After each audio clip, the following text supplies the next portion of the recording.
Mr. Chairman, nice to see you. Nice to see you too, Greta. I don't know if you said this to me on camera or off camera, but you told me there would be no contested convention and that you would have your nominee. So anyway, I guess you were right. Well, I also said that I think it's possible that we would have more clarity than the Democrats would have, and we'd have it sooner. And, you know, I think certainly if you look at what's happening with Hillary Clinton, she loses Indiana. She's spending the money that she wanted to spend on the ground game and the data operation on this primary.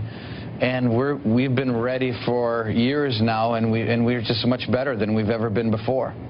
Well, except that each candidate always brings a challenge, and one of the challenges you have with this candidate is he has a very high unfavorable. So how do you intend to move that?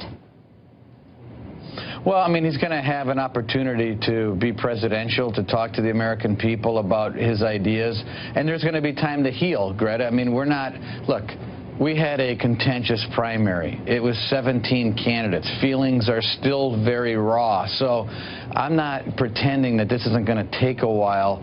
We had campaigns that were serious operations that were very deep, and a lot of money was spent. This wasn't one like, you know, one candidate that was at one level and then a bunch of others at far below. These were serious operations, and so it's going to take time. The focus is going to be off of each other. And I think the focus is going to be on Hillary now, and we're going to expose her for who she is. Did you speak to Donald Trump since the polls closed last night in Indiana?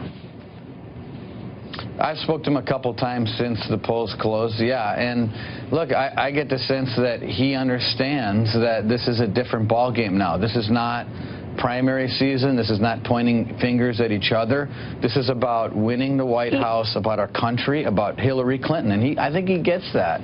Well, he took a couple swipes at you and the RNC, saying you all are rigged and everything else. Are you going to mend that fence?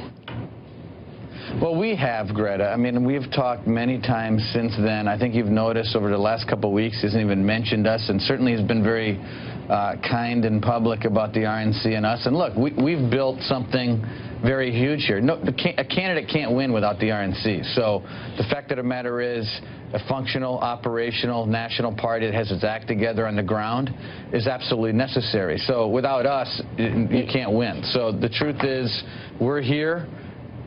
We're having a convention in Cleveland.